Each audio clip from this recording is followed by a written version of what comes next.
హృదయపూర్వకంగా కృతజ్ఞతలు చెల్లిస్తున్నాను. అలాగే దైవజనులకి, మరి అమ్మగారికి, అంకుల్ గారికి కూడా వచ్చిన మీ అందరికీ ప్రభు యేసుక్రీస్తు నామములో హృదయపూర్వకంగా తెలియజేస్తున్నాం. మరి ఈ దినము అంశంలోకి వెళ్ళే ముందు ఒక 2 మాటలు తెలియజేయాలని ఆశపడుతున్నాను. అయ్యగారు అనుమతిస్తే 2 మాటలు తెలియజేస్తున్నాను. ఈ దినము ఒక ప్రత్యేకమైన దినము. మరి ప్రతి పిల్లల దినం అని, చిల్డ్రన్స్ డే అని, తర్వాత టీచర్స్ డే అని, స్త్రీల దినం అని అవన్నీ ఉంటాయి కదండి. మనకి రేపు ఆదివారం కూడా ఏదో ఉంది, దాని కొరకు అంకుల్ గారు చాలా ప్రయాసపడుతున్నారు.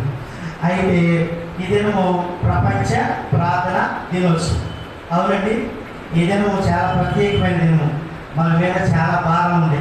అదేంటంటే ప్రార్థన. ప్రపంచం కొరకు మనం ప్రార్థన చేయవలసిన వారు అయినా దాని కొరకు కూడా చిన్న ప్రార్థన చేద్దాం.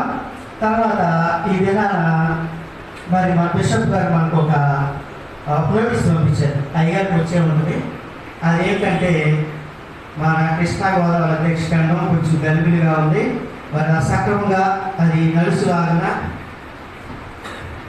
తర్వాత దానికి మంచి సురక్షితమైన మంచి పరిపాలన జరుగులాగిన తర్వాత యుద్ధాలు జరుగుతున్నాయి. అవుననుకుంటానండి, యుద్ధాలు కూడా జరుగుతూ ఉన్నాయి. ఆ యుద్ధాల వరకు ప్రార్థన చేయమని మనకు ఒక నోటీస్ పంపించారు. అది ఇప్పుడే గ్రూప్లో పెట్టాను, మీరు చదవండి. దాని వరకు దినదినము ప్రార్థన చేయమని బిషప్ గారు, తండ్రి గారు మనకు కోరారు. ఆ తర్వాత మరి ఈ దినము నాకు యెషయా గ్రంథం నుంచి ఇవ్వబడింది. వాక్యంలోకి వెళ్ళబోయే ముందు నేను ఒక చిన్న పాటలు పాడతాను. నాతో మాట్లాడు ప్రభువా, నీవే మాట్లాడుమయ్యా. నాతో మాట్లాడు ప్రభువా, నీవే మాట్లాడుమయ్యా. నీవు పలికితే నాకు మేలయ్యా, నీ దర్శనమే నాకు చాలయ్యా. నీవు పలికితే నాకు మేలయ్యా, నీ దర్శనమే నాకు చాలయ్యా. నాకు ఇవ్వబడిన అంశము యెషయా గ్రంథం నుండి ఇవ్వబడింది. మరి యెషయా గ్రంథానికి ఒక చరిత్ర ఉందండి. అదేంటంటే యెషయా గ్రంథంలో ఎన్ని అధ్యాయాలు ఉన్నాయండి? 66 అధ్యాయాలు ఉన్నాయి. మరి బైబిల్ మొత్తంలో ఎన్ని ఉన్నాయండి? 66 అధ్యాయాలు ఉన్నాయి. ఈ యెషయా గ్రంథంలో ఎన్ని అధ్యాయాలు ఉన్నాయో బైబిల్ మొత్తంలో అన్ని అధ్యాయాలు ఉన్నాయి. అందుకని ఈ యెషయా గ్రంథానికి ఒక పేరు ఉంది. అదేంటంటే మినీ బైబిల్.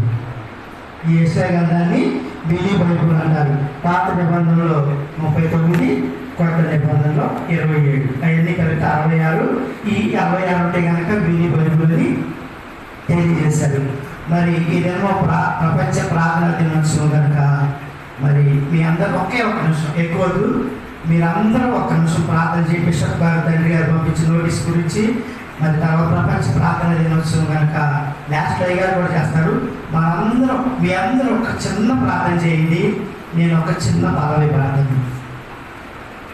చిన్న ప్రార్థన, ఎక్కువ సమయం కాదండి, చిన్న ప్రార్థన. శుద్ధ హృదయం కలుగచేయుము, శుద్ధ హృదయం కలుగచేయుము. నాలో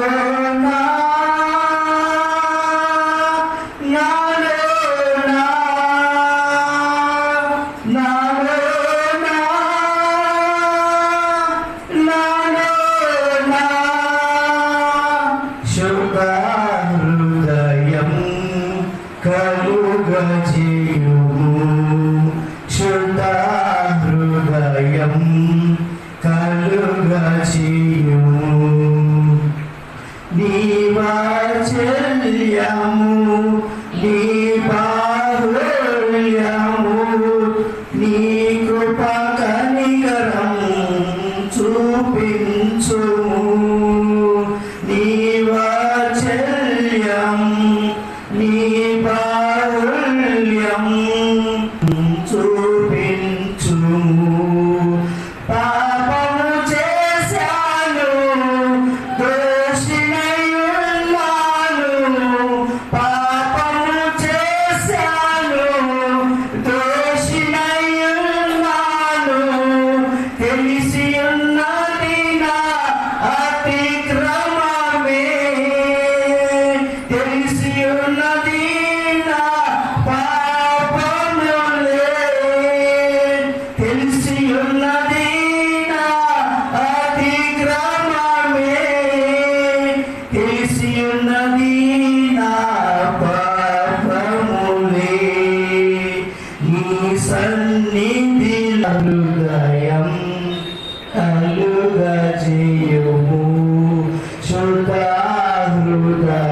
నీ ఘనమైన బంగారు పరిశుద్ధ పవిత్ర పాదములకు స్తుతులు స్తోత్రములు తండ్రి.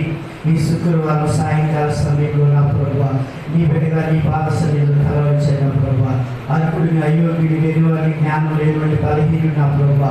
నన్ను క్షమించి నా తప్పులు క్షమించి నా ప్రభువా నీ బిడ్డగా ఒక్కసారి జ్ఞాపకం చేసుకున్నాయన. మా భక్తి ఏ పాటిది, మా నీతి ఏ పాటిది ఆయన. జ్ఞానం లేని వారు పలికి మారిన వారు నా ప్రభువా నీ బిడ్డగా నీ పాదసన్నిధిలో తలవంచారు ప్రభువా. బిడ్డలందరూ ప్రార్థన చేస్తున్నారు తండ్రి. ఈ దినం ప్రపంచ ప్రార్థనా దినోత్సవం నా తండ్రి నీకు వందనాలు చెల్లిస్తున్నాం. ప్రార్థన చేయవలసిన బాధ్యత మా మీద ఎంతో ఉన్నది నా తండ్రి నీకు వందనాలు. అయ్యా బిషప్ తండ్రి గారు పంపించారు నోటీస్ నా తండ్రి. దానిలో సంఘ ప్రార్థన ఎంతో అవసరం అని కోరారు నా ప్రభా. దాని కొరకు సంఘ బిడ్డలందరూ కలిసి ఏకీభవించి ప్రార్థించారు నా తండ్రి. ఆ ప్రార్థనలన్నీ మీరు ఆరాధించిన నా ప్రభా. అయ్యా నీ పక్షాన్ని నిలబడి కొద్ది నిమిషాలు నా తండ్రి జ్ఞానం లేని వాడి నా ప్రభా నీ ఆత్మతో నింపి మీరే వచ్చి మాట్లాడి ఈ నామాన్ని మహిమ తెచ్చుకోమని యేసుక్రీస్తు నామములో వేడుకుంటున్నాను తండ్రి. ఆమేన్.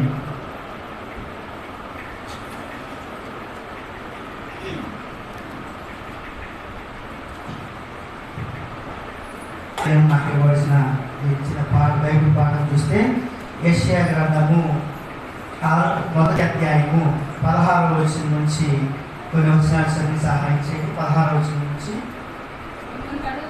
మిమ్మల్ని కనుక్కొనుడి, శుద్ధి చేసుకుని మీ దృష్టిలో నాకు కనబడకుండా వాటిని తొలగింపుడి.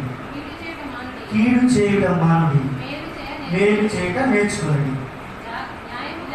న్యాయం జాగ్రత్తగా విచారించుడి, హింసించబడు వారిని విడిపించుడి, తండ్రి లేని వారికి న్యాయం తీర్చుడి, ఎదరవారి పక్షమున వాదించుడి.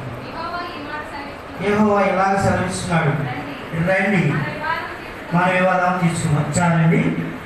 ఏంటంటే దేవుడు ఎలా చెప్తున్నాడు? మన వివాదం తీసుకున్నాం రండి అని ఎవరితో మాట్లాడుతున్నాడు? దేవుడు యెహోవా దేవుడు ఎవరితో మాట్లాడుతున్నాడు?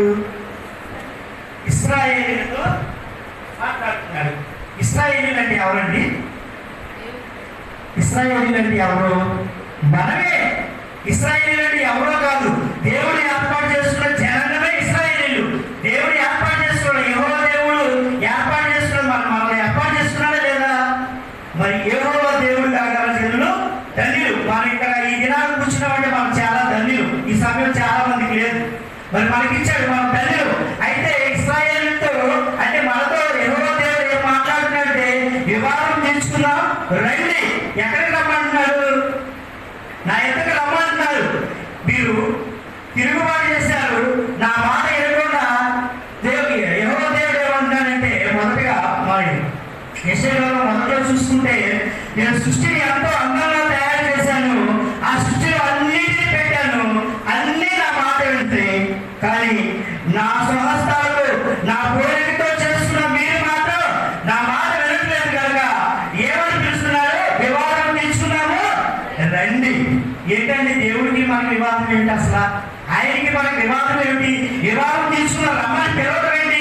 ఆయన పిలవడం కదా, మనం ఆయన స్వహస్తాలతో మనం తయారు చేసుకున్నాడు కదా, ఆయన పిలవడం మనల్ని ఎందుకు ఆయన తిరగల్లా చేతులు చాపిన ఎదగ రెండో రెండో రెండో రెండో అంటున్నాం. ఎందుకని అనాల్సి వచ్చింది? మనం బొత్తిగా దారి తప్పి నశించిపోయాం కనుక మన బిడ్డకి మనం ఎంతో ఆస్తిని సంపాదిస్తాం, ఇల్లు కట్టిస్తాం, అన్నీ ఇచ్చి ఆ బిడ్డకి ఇది నువ్వు వేరుకో అని చెప్తాం. మన బిడ్డ ఒకవేళ దారి తప్పి తండ్రి మాట వినుకోకుండా వాడు చేయవలసి చేయకుండా ఏం చేస్తామంటే దేవుడు మనకి ఎంత చింత అండి. ఒక బిడ్డ గారాబంగా పెంచుకుంటాం, ఆ బిడ్డ మన మాట వినుకోకుండా వాడు స్కూల్కి వెళ్ళకుండా కాలేజీకి వెళ్ళకుండా మానేసి ఏదో చేస్తా ఉంటుంది. మనం ఎంత చింతపడతాం.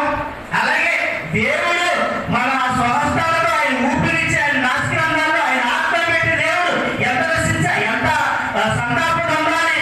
ఆయన సొంత లోబడి భూమి ఆయన చెప్పింది చేస్తుంది, ఆకాశము ఆయన చెప్పింది చేస్తుంది, చెట్లు ఆయన నీడనిస్తుంది, అన్నీ ఇస్తుంది చెట్లు.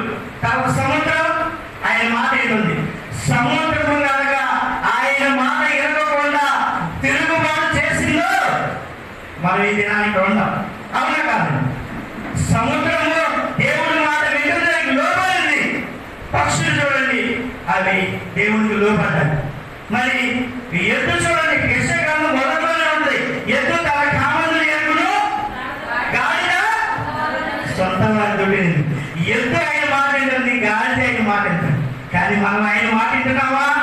ఏ మాత్రం నిర్లక్ష్యం చేస్తాం, ఏ మాత్రం కూడా వింటలేదు. అందుకే రండి వివాదం తీసుకున్నాం,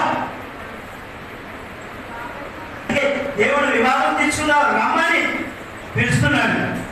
వాళ్ళు తీసుకోవడమే కాకుండా శుద్ధి చేస్తున్నావు అని అంటున్నాడు. ఈ శుద్ధి అంటే ఏంటంటే అసలు తెలుసుకున్నాం. అయితే నాకు అంతగా తెలీదు. నేను యెషయా గ్రంథం చదువుతూనే ఉన్నా. ఆ 16 వచ్చిన కానీ 20 వచ్చిన వరకు కనీసం 10 సార్లు చదువుంటా. నాకు అంతగా అర్థం కాదు, నాకు అర్థమైన బట్టి నేను చెప్తాను. అయితే వివాదం తీర్చుకోవడం ఏంటి, అసలు ఈ శుద్ధి ఏంటి, క్షమించడం ఏంటి? మనకిచ్చిన పేపర్ ఉంది చూసారా? ఆ పేపర్కి ఒక ప్రత్యేకత ఉంది. అన్ని క్షమించుట క్షమించుట క్షమించుట క్షమించుట అన్నీ ఉన్నాయి. మీరు గమనించారా లేదు? గమనించండి, అన్ని క్షమించడం మీదే ఉంది. ఎందుకంటే దేవుడు క్షమిస్తేనే ఆయన బిడ్డలుగా మనం పరలోకానికి వెళ్తాం, ఏ పని అయినా చేయగలుగుతాం. మరి క్షమించబడాలి అంటే, దేవుడు క్షమించబడాలి అంటే మనకేం కావాలి? కరెక్ట్, శుద్ధి కావాలి. శుద్ధి లేకుండా దేవుడు మన పాపాలను క్షమించలేడు. శుద్ధి కావాలి. అందుకే శుద్ధ హృదయం. శుద్ధి చేసుకుంటా, శుద్ధి చేసుకోవాలంటే మనం ఎక్కడికి వెళ్ళాలి? ఏదైనా నదిలో మునగాలా? లేదా ఎవరి దగ్గరికి వెళ్ళి తెచ్చుకోవాలా? ఏం చేయాలి? రండి నా ఎద్దకి పిలుస్తున్నాడు దేవుడు. రండి రండి యేసుని యొద్దకు రామనుచున్నాడు, ప్రయాసపడి భారము మోయువారులు, ప్రయాసపడి భారము మోయువారులు, ప్రభుని చెంతకు పరుగిడి వేగమే, ప్రభుని చెంతకు పరుగిడి వేగమే, రండి రండి యేసుని యొద్దకు రామనుచున్నాడు. మనం తప్పు చేశాం, రావద్దని మాత్రం అట్లా దేవుడు అంటున్నాడండి. మనం ఎన్ని అతిక్రమాలు చేసాం, ఎన్ని పాపాలు చేసే ఉంటాం, కానీ దేవుడు మాత్రం రావద్దంట. రెండయ్యా రెండయ్యా మీరు ఆ వివాదం తీర్చుకుందాం, నేను మిమ్మల్ని క్షమిస్తాను, మీరు ఎక్కడికి వెళ్ళిన అవసరం లేదు, మిమ్మల్ని శుద్ధి చేస్తాను, మిమ్మల్ని పరిశుద్ధపరుస్తాను, మీ పాపాలను క్షమిస్తాను అంటున్నాడు. మనం వస్తున్నావా? వస్తే ఈ గుడి నిండా రావట్లా. కానీ రావడం గురించి మనకు అవసరం అనుకోండి. మరి వచ్చిన మనం ఏం చేయాలి? ఆయన ఎంతకు వచ్చి మనం శుద్ధి చేసుకోవాలి. శుద్ధి చేసుకోవాలంటే మనం ఏముండాలి? కింద మనం దేనితో శుద్ధి చేసుకోవాలి? ఉదాహరణ చెప్తాను, ముగిచా ఉదాహరణ చెప్తున్నాను. బంగారం ఉంది, బంగారం శుద్ధి చేయాలంటే దాన్ని ఏం చేస్తారండి? అగ్నిలో కాలుస్తారు. మన హృదయంలో శుద్ధి పడాలంటే అగ్ని అనే ఈ వాక్యము మన హృదయంలో ఉండాలి. ఎక్కడ ఉండాలండి? వాక్యం ఇది. ఈ దేవుడు మాట అంటున్నాడు, నా మాట అగ్ని కాదా అంటాడు. ఈ అగ్ని అనే మాట మన హృదయంలో ఉండాలి. అప్పుడే నువ్వు శుద్ధిగా ఉంటావు. ఈ వాక్యం నీ హృదయంలో లేనప్పుడు మనం క్షమించబడలేం. దేవుడు మనం క్షమించడు. మనం క్షమించాలి అంటే ఈ వాక్యము మన హృదయంలో ఉండాలి. ఈ వాక్యం హృదయంలో ఉన్నప్పుడు మనం ఏ పాపము చేయము, ఎవరి కీడు వారికి ఎవరికి కీడు చేయము, మన పొరుగు వారికి అన్యాయం చేయము. కింద చదువుకుంటా వెళ్తే అదే అధ్యాయంలో ఉంది, చదవండి. క్షమించండి, నేను చదవండి. 17వ వచనం చివరిలో చదవండి. తండ్రి లేని వారికి న్యాయం తీర్చుడి, విధవరాల పక్షాన వాదించాలని. విధవరాలను ప్రేమించే పరిస్థితిలో మనం ఉన్నామని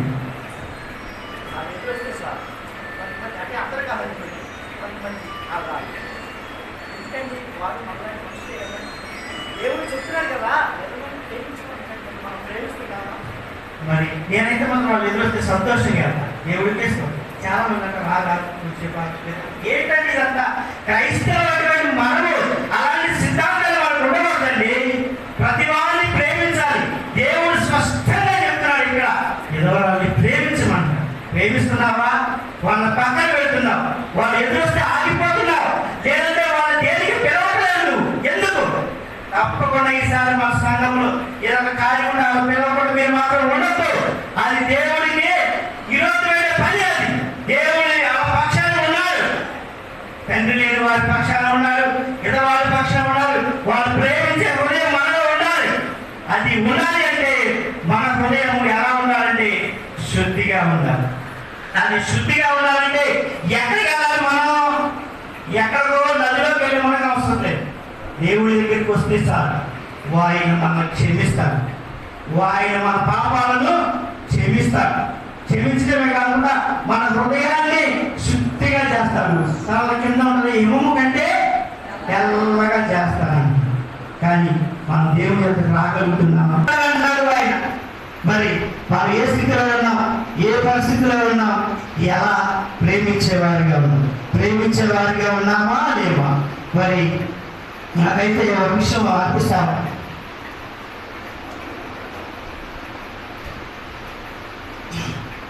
కొద్ది రోజుల్లో అధికారం వచ్చేస్తున్నాయో భయవేస్తామని ఇవన్నీ చూస్తా ఉంటుంటే, మరి మనం అలాంటి స్థితిలో ఉండకుండా, ఎడవబడే స్థితిలో ఉండకుండా, ఎడవబడితే చాలా ఘోరమైన పరిస్థితిలో ఉంటాం. ఎడవబడే స్థితిలో లేకుండా మనందరం ఎంతబడి గుంపులో ఉండాలంటే దేవుని యొద్దకు వచ్చి మన హృదయాన్ని శుద్ధి చేసుకోవాలి. అందుకే దేవుడు అంటాడు కదా, హృదయ శుద్ధి గల వారు ధన్యులు, వారు దేవుడిని చూశారు. దేవుడిని మనం స్వయంగా చూడాలి అంటే మన హృదయము శుద్ధి చేసుకోవాలి. శుద్ధ హృదయంతోనే తప్ప మరి ఏ హృదయంతో దురాలోచనతో దుర్వ్యసనాలతో దేవుడిని చూడగలరా? మరి ఈ ఆత్మశుద్ధి ఎలా అయితే మనకి ఎంత అవసరమో దేవుడిని చూడాలంటే ఈ లోకంలో కూడా శరీర శుద్ధి కూడా అంత అవసరం. మరి మన మందిరంలోకి వచ్చినప్పుడు చాలా పరిశుభ్రంగానే వస్తాం, శుభ్రం చేసుకుంటాం, స్నానం చేసి వస్తాం, మంచిది. ఈ ఆత్మశుద్ధి అయితే ఎలా కావాలో శరీర శుద్ధి కూడా మనకు అంతే అవసరం. అందుకనే మరి ఈ మోసే గారు సీనాయి కొండ మీదకి వెళ్తారు. అవునండి, వెళ్తారు. సీనాయి కొండ కదా. సీనాయి కొండ మీదకి వెళ్ళినప్పుడు అప్పుడు మోసే గారు ఇశ్రాయేలు ప్రజలతో ఒక మాట అంటారు, అయ్యా ప్రజలారా, ఈ సీనాయి కొండ మీదకి దేవుడి ప్రత్యక్ష దిగబడుతుంది, మీరు శుద్ధిపరచుకోండి అంటాడు. ఎందుకన్నాడంటే ఆ మాట, మరి స్త్రీలుగా పురుషులుగా ఉంటారు కనుక, మీరు ఇళ్ళ నుంచి బయటకు వచ్చేసారు కనుక దేవుడి ప్రత్యక్షత మీరు చూడాలి అంటే శరీర శుద్ధి కూడా మనకు చాలా అవసరం అండి. ఆత్మశుద్ధితో పాటు మన హృదయ శుద్ధితో పాటు ఈ శరీర శుద్ధి చాలా అవసరం. అవునంటారా కాదా? మరి నేను ఈ మధ్యలో కూడా స్నానం చేయకుండా స్నానం చేయకుండా అప్పుడు నేను కూడా ఎందుకంటే అంత శుద్ధిగా ఉండాలి, అంత నిష్ఠగా ఉండాలి. పాత నిబంధన గ్రంథంలో మరి ఒకసారి చదివినట్టు నాకు గుర్తుంది. పాత నిబంధన గ్రంథంలో ఆ మందిరానికి వచ్చేటప్పుడు ఆ మందిరం ముందు పెద్ద గంగాళం పెట్టేవాడంట. ఆ గంగాళంలో నీళ్లు పెట్టేవారంట. ఆ నీళ్లతో కాళ్ళు కడుక్కొని లోపలికి రావాలి. నువ్వు ఇంటి దగ్గర నుంచి ఎంత శుద్ధిగా వచ్చినా సరే నువ్వు మందిరంలోకి రావాలి అంటే ఆ నీళ్లతో నీ కాళ్ళు కడుక్కొని రావాలి. అంటే శరీర శుద్ధి ఎంత అవసరమో ఈ గ్రంథం తెలియజేస్తుంది. ఈ ఆత్మశుద్ధి అయితే ఎంత దేవుడిని చూడాలి అంటే మనకి ఈ శుద్ధి ఎంత అవసరమో ఈ శరీర శుద్ధి కూడా అంతే అవసరం. కాళ్ళు కడుక్కొని లోనికి రావాలి. ఇది ఆచారం ప్రకారం. మరి ఈ శరీర శుద్ధి ఎంత అవసరమో ఆత్మకి శరీరానికి చాలా దగ్గర సంబంధం ఉంది. మరి ఈ శుద్ధి అంటేనే దేవుడు మా పాపాలు క్షమించబట్టి, మనం క్షమించబట్టే దేవుడిని మనం అట్టుకుంటాం, దేవుడి దగ్గరికి వస్తాం, దేవుడిని మనం చూడగలుగుతాం. దేవుడిని చూస్తేనే మనకు ఆయన రాజ్యం. మన పాపాలు క్షమించబట్టేనే దేవుడి రాజ్యం. అంతేగాని ఈ పాపాలు క్షమించకుండా నీ హృదయం శుద్ధి చేసుకోకుండా దేవుడి రాజ్యంలో వెళ్తామో అనుకుంటున్నారేమో, అలా జరగడానికి అసాధ్యం. సాధ్యము దేవుడి రాజ్యంలోకి వెళ్ళాలి, అది సాధ్యపడాలి అంటే మొట్టమొదటగా మన హృదయాన్ని శుద్ధి చేసుకోవాలి. తర్వాత శుద్ధి చేసుకుని దేవుడి దగ్గరికి వస్తే ఆయన మన పాపాలను క్షమిస్తాడు. అప్పుడు మాత్రమే మనం దేవుడితో యుగయుగాలు జీవించే వాళ్ళు శుద్ధి చేసి పంపిస్తాడు. ఈ శుద్ధి ఎంత అవసరమో మనకి ఈ 40 దినాల్లో మనం తెలుసుకోవచ్చు. చాలా నాకన్నా ముందు బోధించిన వాళ్ళు చాలా విరామం లేకుండా చక్కగా బోధించారు. మనం తెలుసుకుని విన్నాం. మరి అలాగే ఈ ఈ దావీదు గారు కూడా 51వ కీర్తనలో అంటా ఉంటారు, నన్ను శుద్ధి చేయబోయా అని. అప్పుడు ఉందండి ఆ మాట, చూడండి ఒకసారి దయకు.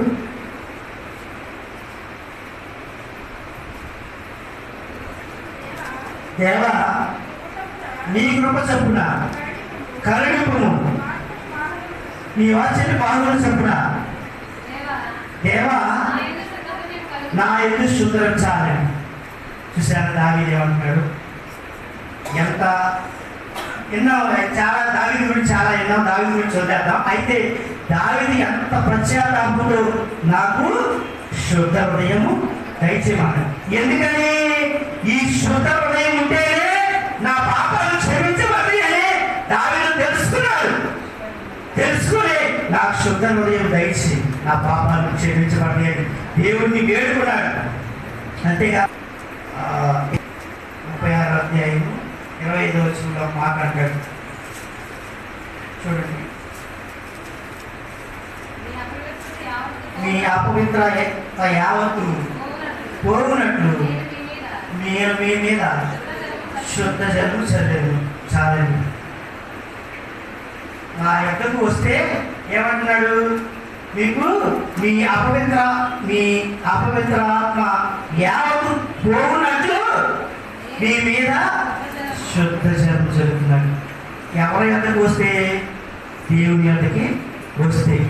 లేదా ఎవరి యొక్కకన్నా అయితే పోతే అని చెప్పాడు దేవుడు. మళ్ళీ ఒక్కసారి చదవండి అదే వచ్చిన, మీ అపవిత్రత యావత్తు పోనట్లు నేను శుద్ధ జలము జల్లుతున్నాను. శుద్ధ జలము దేవుడు మన మీద చల్లాలి అంటే మనము మన హృదయాన్ని పవిత్రపరుచుకుని శుద్ధి చేసుకుని ఆయన యొక్కకు రావాలి. ఆయన యొక్కకు వచ్చినప్పుడు మాత్రమే మనము శుద్ధీకరించబడతాం. ఈ పొరుగు వారిని ప్రేమించాలి. ఇప్పుడు చదువుకున్న విషయ గ్రంథం చదువుకుంటూ వచ్చాను కదా, ఎదురువారిని ప్రేమించాలి. తర్వాత తండ్రి లేని వారిని వ్యాధులు పక్షాన మంచి, ఇంకొక మాట ఉంటుందండి, బాధించబడిన వారిని చదువు చేసుకుని తొలగిపుడి కీడు చేయట మానుడి. చాలా థ్యాంక్ యూ. మనం ఇది చేయాలండి, మోస్ట్ కీడు చేయట మానాలి. ఎవరికి కీడు చేయట? ఎవరికైనా సరే. మనం క్రైస్తవులకు ఒక నిరీక్షణ ఉన్నది. క్రైస్తవులు అంటే ఒక గవర్నమెంటే కాదు, ప్రతి వారికి ఒక హిందువులకు ఒక ప్రత్యేకత ఉంటుంది. క్రైస్తవులు అంటే అబద్ధం అంటారు, న్యాయం తీరుస్తారు. మరి మనం అలాంటి స్థితిలో ఉన్నావా? ఒకసారి చదవండి మళ్ళీ. అది కీడు చాలా కీడు. ఈ కీడు అనేది చాలా ఘోరమైనది.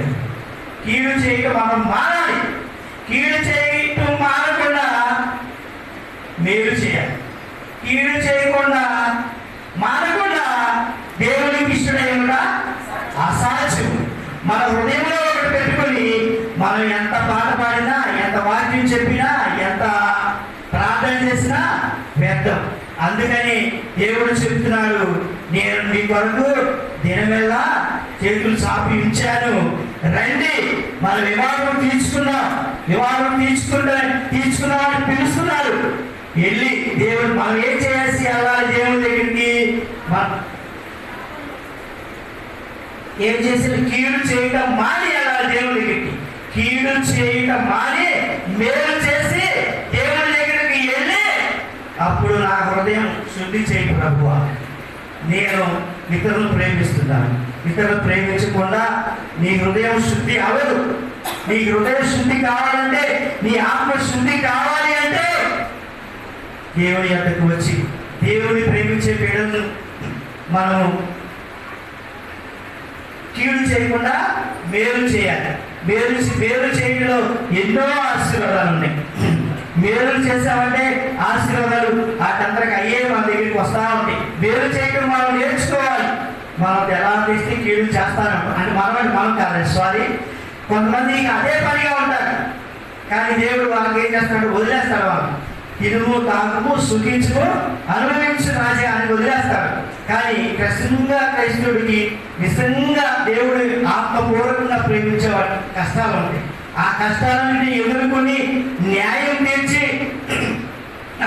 ఎదటి వారిని కీడు చేయకుండా మేలు చేస్తూ ఎదుగుతూనే ఉంటే నీ మార్గం సరళం చేస్తూ ఉంటాడు. ఒకవేళ నీ కష్టాలు కన్నీడు అశాశ్వతంగా రావచ్చు, వాటన్నింటినీ నువ్వు వెళ్తా ఉంటుంటే అవన్నిటికీ వయ్యే సరైపోతా ఉంటాయి. నువ్వు నాకు మేలు రాలేదని కీడు చేయటం తలపెట్టావంటే నీకు అక్కడ రావాల్సిన ఆశీర్వాదాలు ఆపేస్తాడు దేవుడు. ఈ లోకంలో ఎంత సంపాదించుకున్నా మనం ఏమీ తీసుకెళ్ళలేము. మనం ఈ వెంకటేశ్వరులు ఈ 40 దినాల ఆరాధనలు ఎందుకు అనుకుంటున్నారు? హృదయం మారుతుందని, పశ్చాత్తాపం మనలో వస్తుందని అయ్యగారులు ఎంతో ప్రయాసపడి ఇక్కడ ఒక అరగంట ప్రసంగం చేయాలంటే కనీసం 2-3 గంటలు మోకాల మీద ఉండాలి. కనీసం ఒక అరగంట అన్నా మోకాల మీద ఉంటారని చెప్పగలుగుతాం. కానీ మరి అయ్యగారు అంకుల్ గారు ఈ వయసులో కూడా నిజంగా ఎంతో పెద్ద వయసు వాళ్ళు ఎంత ప్రయాసపడుతున్నారండి. నిజంగా అంకుల్ గారు ప్రయాస అయితే నాకు ఎంతో దుఃఖం వస్తుంది. ఆ వయసులో డాక్టర్ గారు ఇక్కడ నిలబడకూడదు అంటున్నారు, కానీ గంటసేపు విరామం లేకుండా పాత నిబంధనల గురించి వివరిస్తూ ఉంటారు. అవునా కాదండి? ఎందుకంటే పాత నిబంధనలో సామాన్యమైన విషయాలు కాదండి. అవి చెప్పగలంటే ఆత్మతో నింపబడితేనే ఆ పాత నిబంధన చెప్పగలం. మరి అంకుల్ గారు ఎంత ప్రార్థన చేస్తారో, ఎన్నిసార్లు బైబుల్ తిరగేస్తారో. ఈ బైబుల్ ఈ రోజు నేను ఇక్కడ చెప్పగలుగుతున్నానంటే ఈ యెషయా గ్రంథం 16వ అధ్యాయం నుంచి 20వ వచనం వరకు, 1వ అధ్యాయం 16వ వచనం నుంచి 20వ వచనం వరకు కనీసం ఒక 10 సార్లు చదువున్నా. ఇక్కడ కూర్చుని కానీ ఇంటికాడ కూర్చుని కానీ ఏం కనపడలేదు నాకేంటని, ఏంటి కనపడలేదు ప్రభు, కనపడలేదు శుద్ధి గురించి కనపడలేదు ప్రభు అంటే బైబుల్ తీసి చూడండి. ఫస్ట్ వచ్చిన 16వ వచనంలో ఉంది. అలా మనం తిరగేస్తా ఉండండి, బైబుల్ చదువుతా ఉండండి, నమ్మేస్తా ఉండండి, ఏదో మనకి తెలియపరుస్తారు. నేను మొదటిగా చదివినప్పుడు నాకు ఈ అంశంలో నాకు యెషయా గ్రంథంలో ఏమీ లేదుగా అనుకున్నా. 2 సార్లు లేదు, 3 సార్లు లేదు, ఏ అర్థం కాదు, నా అంశమే కనపడట్లేదు అక్కడ. కానీ 2 సార్లు 3 సార్లు 4 సార్లు చదువుతుండగా 16వ వచనంలోనే దొరికింది. అలాగే ఈ బైబిల్ని తినుకుంటా, నమ్మవేసుకుంటా, చదువుకుంటా, హృదయపూర్వకంగా చదువుకుంటా ఉంటే దేవుడు బయలుపరుస్తూ ఉంటాడు. అలా బయలుపరిచినప్పుడే వాళ్ళు ఇక్కడ నిలబడి చెప్పగలుగుతూ ఉంటారు. ఎంతో ప్రయాసపడి ఇంటి దగ్గర ఎంతో ప్రయాసపడి సిద్ధపాటు కలిగి వచ్చి ఇక్కడ ప్రసాదం చేసుకుంటే దైవజనులు మనం ఫోన్లు చూస్తూ ఉంటాం. మీరు కాదు నేను చూస్తూ ఉంటాడు, ఫోన్లు చూస్తూ ఉంటాం. ఇంటి దగ్గర ఏమైపోయిందో, మరి ఆయన ఏమంటాడు, మరి ప్రేరణకి ఎక్కడికి వెళ్ళాలి, రేపు గురించి ఏంటో అని చింతిస్తాం. చింతించి మనం కొరసా చేయలేము, పాడు చేయలేము. దేవుని సన్నిధిలో ఉన్నప్పుడు మన హృదయపూర్వకంగా దైవజనుల వాక్యం చెప్తున్నారంటే అది నా కొరకే, అది మన కొరకే, మన సిద్ధపాటు కొరకే. దేవుడు మన పాపాలను క్షమించడానికి కొరకే. మన పాపాలను క్షమించమంటే మన పరలోక రాజ్యానికి వారసులు అవుతామని ఆ దైవజనులు మనకు చెప్తున్నారు. మన కొరకే అని ఆ వాక్యాన్ని మనం నమ్మలు వేసుకుంటూ వినుచు మన హృదయంలో దాచుకుంటున్నామా? ఈ అగ్ని అనే వాక్యాన్ని మన హృదయంలో దాచుకుంటున్నామా? మన పాపాలు ఒప్పుకుంటున్నామా? మన పాపాలు ఒప్పుకోకుండా కప్పుకున్నంత కాలము మనకు ఆశీర్వాదాలు రావు. వచ్చిన అవి ఉండవు. దేవుడిచ్చే ఆశీర్వాదము శాశ్వత కాలం ఉంటుంది. మానవుడిచ్చేది ఈ మనుషులిచ్చే శాశ్వతం అశాశ్వతమైనది. ఈ లోకమే శాశ్వతం. ఎవరో ఇస్తారన్నారు, అక్కడికి వెళ్దాం. ఏదో ఏం ఇస్తున్నారు, ఇక్కడికి వెళ్దాం. అది వాటి కొరకు ప్రయాసపడకూడదండి. దేవుడిచ్చే ఆశీర్వాదం ప్రభువా, ఈ రోజు ఈ పరిశుద్ధి సన్నిధానం నేను వచ్చాను ప్రభువా, నాకు కావాల్సిన ఆశీర్వాదం నీ దగ్గర దొరుకుతుందని వచ్చాను ప్రభువా. నేను దైవజనులు చెప్పే వాక్యాన్ని నేను అంగీకరిస్తున్నాను ప్రభువా. ఆ వాక్యాన్ని నా కొరకే సిద్ధపాటు చేశాను ప్రభువా.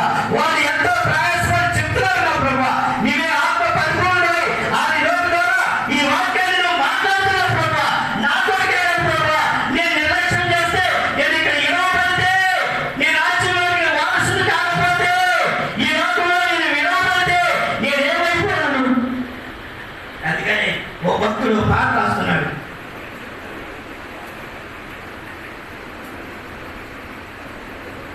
తల్లి జాడ పిల్లకు లేక, తల్లి జాడ పిల్లకు రాగా, పిల్ల లేక తల్లి జాడ పిల్లకు రాక చెట్టుకొకరు పుట్టకొకరు అనాథులై అరిసే రోజు చెట్టుకొకరు పుట్టకొకరు అనాథులై అరిసే రోజు ఆ రోజు శ్రమ నుండి తప్పించే నాదుడే లేడు ఆ రోజు శ్రమ నుండి తప్పించే నాదుడే లేడు అదే అదే ఆ రోజు యేసయ్య ఉగ్రత రోజు ఏడేళ్ల శ్రమల రోజు పాపులంతా ఏడ్చే రోజు ఏడేళ్ల శ్రమల రోజు. అదే భక్తుడు ఇంకొక వచనం రాస్తున్నాడు. ఓ మనిషి యోచించవా నీ బ్రతుకు ఎలా ఉన్నదో ఓ మనిషి యోచించవా నీ బ్రతుకు ఎలా ఉన్నదో బలము చూసి భంగపడకుమా ధనము చూసి దగపడకుమా బలము చూసి భంగపడకుమా ధనము చూసి దగపడకుమా. ప్రియులారా, మనం బలము చూసి భంగపడకుండా ధనము చూసి దగపడకుండా ఆ ధనాన్ని చూసుకుంటే మన బలాన్ని చూసుకుంటే మన యేసయ్య మనం రక్షించగలడు.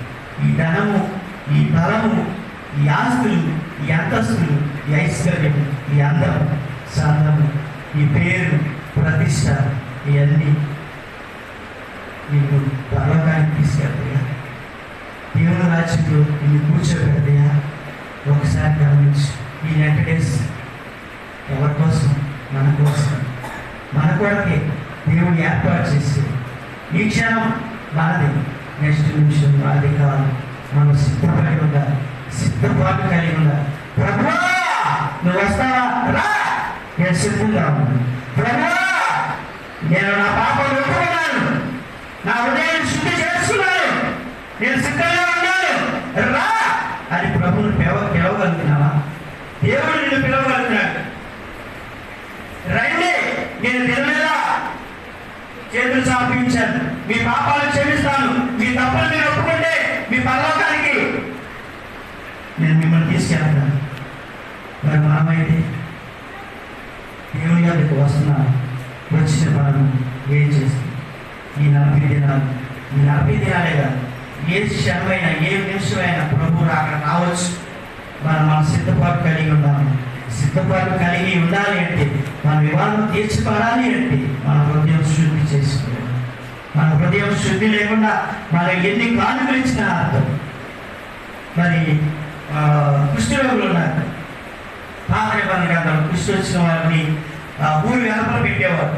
వాళ్ళు బాగుపడిన తర్వాత బాగుపడే వరకు వాళ్ళు ట్రీట్మెంట్ జరిపించి వారిని తర్వాత తగ్గిపోయిందని వాళ్ళు క్లియర్ అయిపోయిన తర్వాత ఒక దైవజనులు యాజకులు ఉంటారు, వారి దగ్గరికి తీసుకొచ్చి ఆ యాజకుడు చూసిన తర్వాత ఓకే ఈ కుష్టి తగ్గిపోయింది, దేవుడు శుద్ధి చేశాడు వీళ్ళని ఓకే ఇక జనాంగంలో పంపించవచ్చు, వాళ్ళ గృహానికి వెళ్ళొచ్చు, వాళ్ళ భార్య బిడ్డలతో ఉండొచ్చు, వాళ్ళ గృహానికి వెళ్ళొచ్చు అని ఈ దైవజనులు సర్టిఫికెట్ ఇవ్వాలి.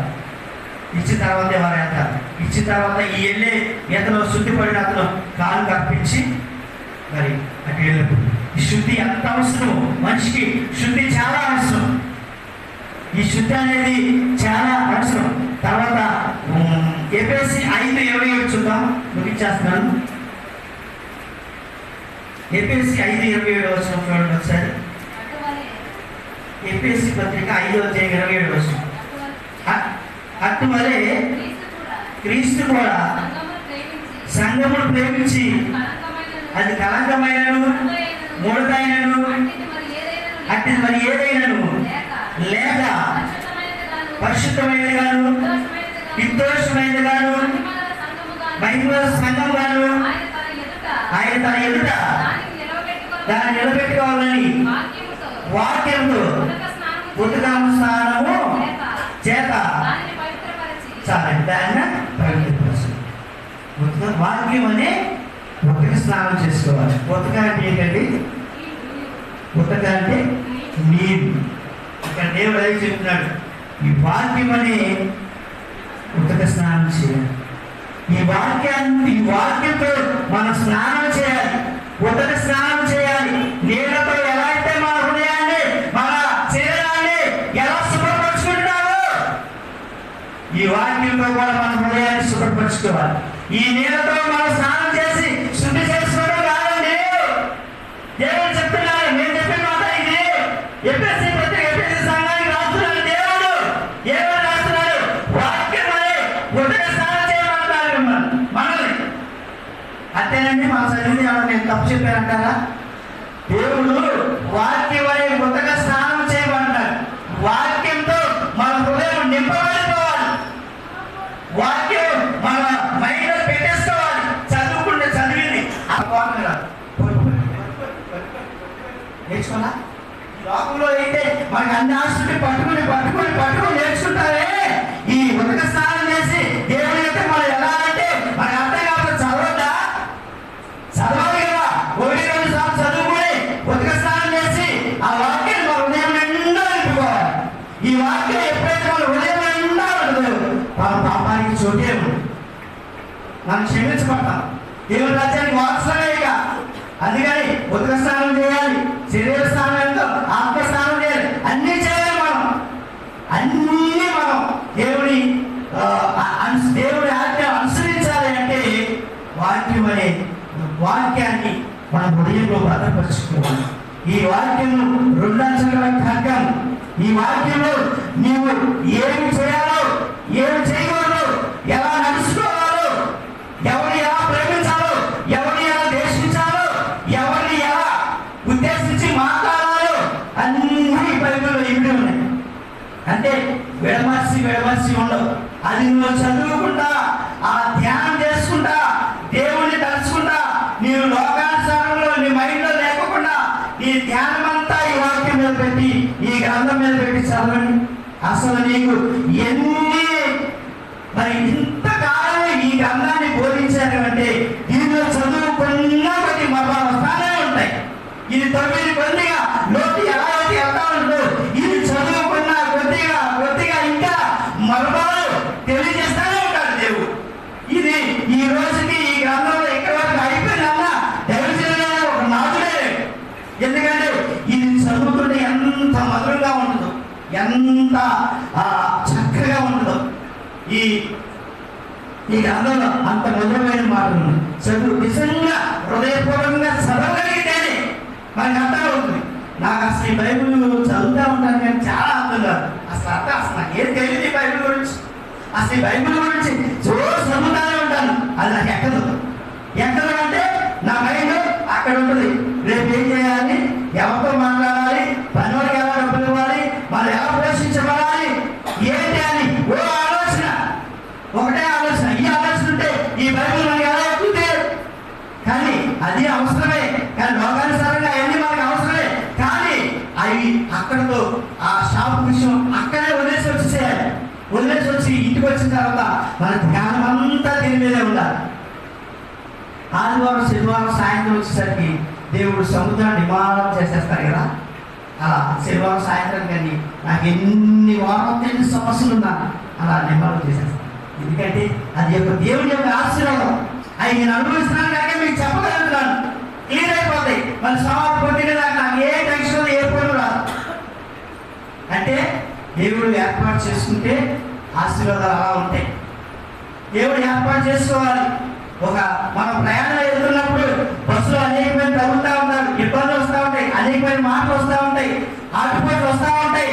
ప్రయాణాలు అన్నింటినీ మనం అధిగమించాలి, అన్ని వదిలేసి మన ప్రయాణం ఏంటి, మన గురి ఏంటి, మనం ఎక్కడికి చేరాలి, మన గమ్యం ఏంటండి.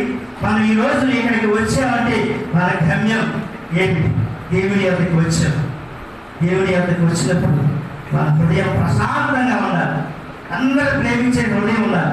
అందుకే నేను మీరు ఒక మాట చెప్పారు, మీకు కోపం వచ్చిందా?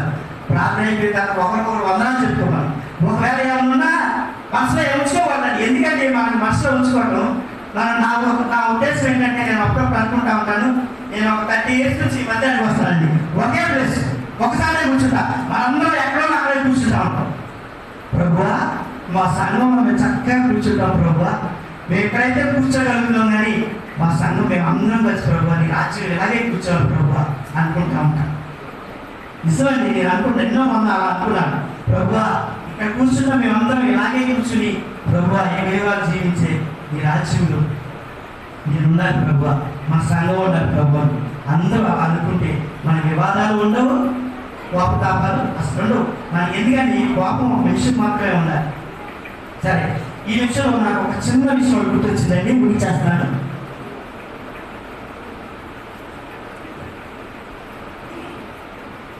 నేను మన సంఘం లాగా ఒక సంఘం ఉందంట, మన పేటలాగా ఒక పేట ఉందంట. అయితే ఈ కూడా ఎక్కడో నేర్చుకుని రాలేదండి. ఈ బైబిల్లో చదువుతుంటే దైవజనులు చెప్తా ఉంటే ఆలకిస్తుంటే వచ్చినాయండి. నాకైతే రాసుకుంటారు, నాకు చదివేది ఒక చెప్పాలండి. అయితే ఒక పేట ఉందంట, ఆ పేటలో అన్నిలు ఒక గృహం ఉందంట. మనందరం మందిరానికి వచ్చేవాళ్ళం కదా, అన్నిలు గృహం ఉందంట. వాళ్ళ పని వాళ్ళు చేసేసుకో, అన్ని పని వాళ్ళు చేసుకున్నారు, వాళ్ళ మాత్రం వాళ్ళ ఆచారం వాళ్ళు చేసుకున్నారు. మన మధ్యలో కూడా ఉన్నారు, వాళ్ళ పని వాళ్ళు చేసేసుకుంటున్నారు, మన పని మనం చేసుకుంటున్నాం. అవునండి, అవునా కదా, కరెక్టే కదా. అయితే ఒక దిన ఆ ఇంటి యజమానురాలు ఒక చనిపోయిందండి. చనిపోతే ఆ కార్యక్రమాలన్నీ అయిపోయి 2వ రోజున 3వ రోజున అయ్యగారు ప్రార్థన చేయడానికి వెళ్ళాడండి ఆ గృహాన్ని. వాళ్ళ ఇంట్లో ఎవరో ఉంటారు, కొడుకు కూతురు ఎవరన్నా, ఆ కూతురు ఉందంట. అమ్మ ప్రార్థన చేద్దామమ్మా, అమ్మగారు అమ్మ ఇలా చనిపోయింది కదా, మరి ప్రార్థన చేసేద్దామని వచ్చింది. సరే కూర్చొని అయ్యగారు ప్రార్థన చేయమని. ఈ అయ్యగారికి వాక్యం చదువుతా దాన్ని యేసుక్రీస్తు నమ్మి బాప్తిసం పొంది సొంత రక్షణగా అంగీకరిస్తేనే మనలో రాజ్యానికి వారసు, లేదంటే నీవు నరకానికి వెళ్ళిపోవు అని దైవజనుడు చెప్పాడు.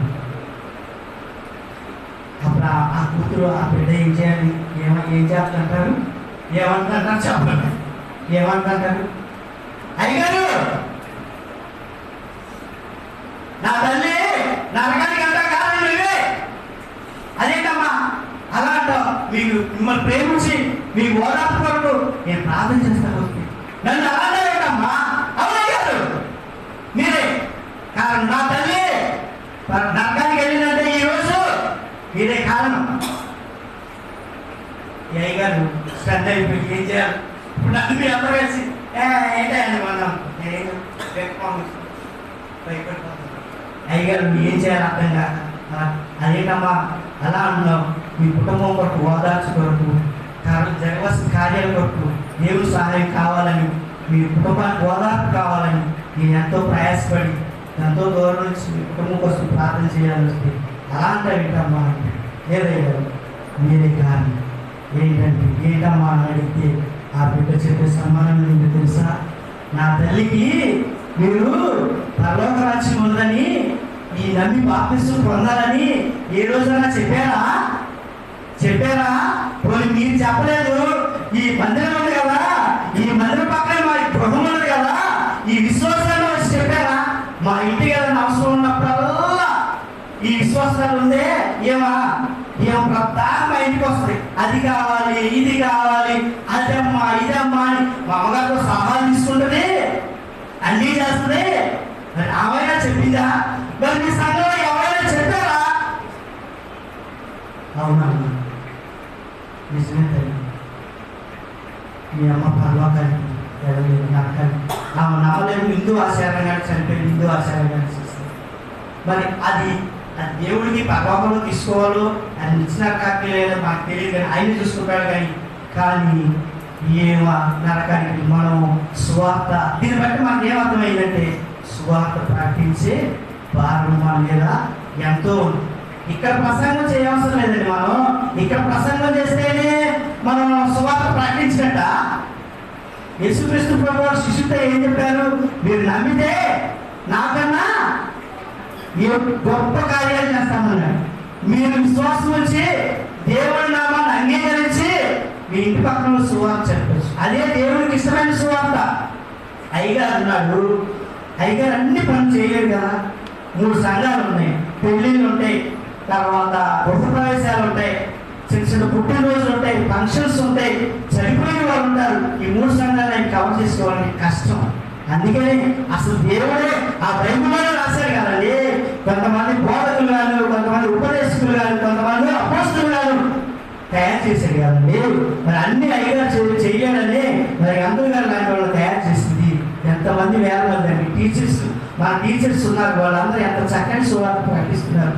అయ్యగారు చేసే పని అయ్యగారు చేయాలి, అందరూ గారు చేసే పని అందరూ గారు చేయాలి, నేను చేసే పని నేను చేయాలి, ఆ పిల్లలు చేసే పని పిల్లలు చేయాలి, మీరు చేసే పని మీరు చేయాలి. అప్పుడే సంఘం, అప్పుడే కుటుంబం. మన కుటుంబం సంఘం. కుటుంబం సంఘం అంటే కుటుంబమేనండి. సంఘం అంటే మామూలు విషయం కాదండి. సంఘం అంటే దాని గురించి వివరించాలంటే గంట పడుతుంది. సంఘం అంటే ఒక కుటుంబం. కుటుంబంలో అందరూ ఏదో ఒక పని చేయాలి. అందరు 4 పిల్లలు ఉన్నారనుకోండి, ఒక తల్లి వంట చేసి పెట్టాలా? కాదు కదా. పిల్లలకు అందరూ తల్లికి సహాయం చేయొచ్చు కదా. సహాయం చేయాలా లేదా? చేయాలి కదా. ఆ తల్లికి సహాయం చేయాలి. మనం కూడా అంటే మనందరం మన పని మనం చేయాలండి. ఆ పని ఎవరు పని వాళ్ళు చేస్తేనే ఈ సంఘం ముందుకెళ్తుంది. మనం ఆధ్యాత్మికమైన స్థితిలోకి వెళ్తాం. అన్ని అయ్యారని చేయలేదు. ఇక్కడే కాదు, ఎక్కడైనా సరే అన్ని చేయలేదు. ఎవరు చేసే పని వాళ్ళు చేసుకుంటా వెళ్ళాలి. ఈ చేసే పని యథార్థంగా చేసుకుంటా, నమ్మకంగా చేసుకుంటా ఏంటంటే ఆ సంఘం అభివృద్ధి ఉంటుంది, ఆశీర్వాదం ఉంటుంది, ఐశ్వర్యం ఉంటుంది, దీవెనలు ఉంటాయి. మన కుటుంబాలు ఆశ్రయించబడతాయి. ఒకనాడు కుటుంబాలు చూడాలి, ఈనాడు కుటుంబాలు చూడాలి. ఏదైనా మీకు అంశం ఇస్తే చాలు గలగల ఆడుకుంటా విరామం లేకుండా చక్కగా ప్రార్థిస్తున్నారు. ఎందుకని ఆశీర్వాదాలు ఉండబట్టే కదా. విన్నారు కనుక మీ హృదయంలో దాచుకుంటున్నారు కనుక ఆ వాక్యాన్ని మీరు బహిరంగ ప్రకటన చేయగలుగుతున్నారు. మరి మనము చేయాల్సిన పని మనము చేయాలి. ఎవరు చేయాల్సిన పని దేవుడు అందరూ కూడా బాధ్యత పెట్టాడు. ఒక దైవజన మీద పెట్టలేదు, ఒక కాపుల మీద పెట్టలేదు.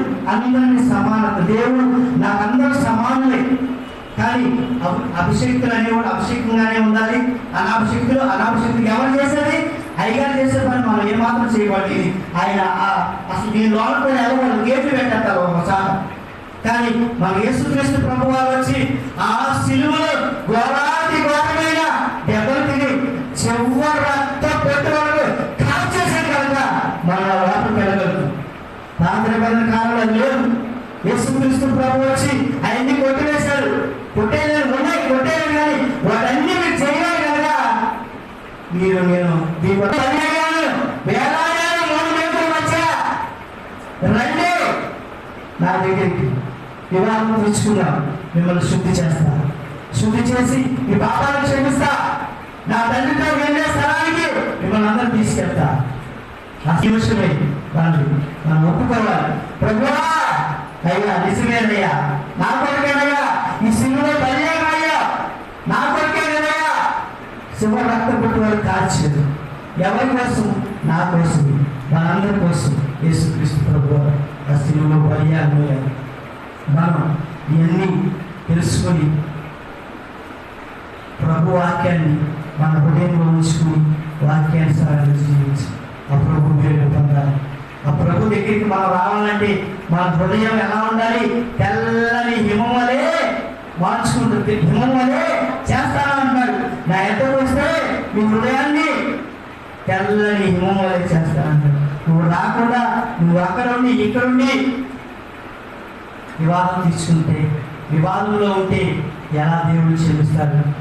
ఈ రాత్రికాల సమయంలో దేవాది దేవుడు మన కొరకు నిలవెల్లా చేతులు చాలు.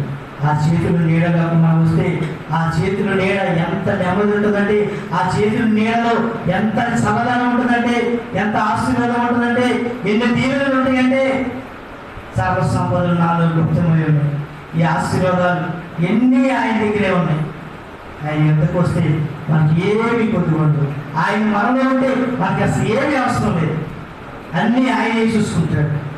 ఒక కుమారుడు తండ్రి మాట విధేయత కలిగి నా కుమారుడు నాకు విధేయత కలిగి ఉన్నాడండి. వారికి ఏది కొద్ది ఉంటుందా? ఏమైనా ఉంటుందా? వాడు నా మాట శ్రద్ధగా విని నేను చెప్పి నేను అనుసరించి మంచిగా శుభ్రంగా శుద్ధి చేసుకుని ఆత్మశుద్ధిగా నేను చెప్పిన పదాలు చేసుకుని న్యాయంగా యథార్థంగా ప్రవర్తించాడంటే తండ్రి ఎంత ప్రేమిస్తాడు ఆ కుమారుడు.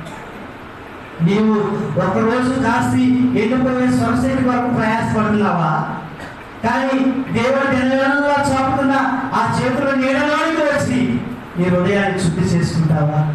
శుద్ధి చేసుకుని రక్షణ పొంది మారు మనసు పొంది నీ పాపాన్ని ఒప్పుకుంటే ఆ దేవత దేవుడు నా అందరినీ ఆ యుగ జీవించే రాజ్యంలో తీసుకెళ్తారని ఈ వాక్యం ద్వారా తెలియజేస్తూ ఈ వాక్యం చూస్తున్నాను.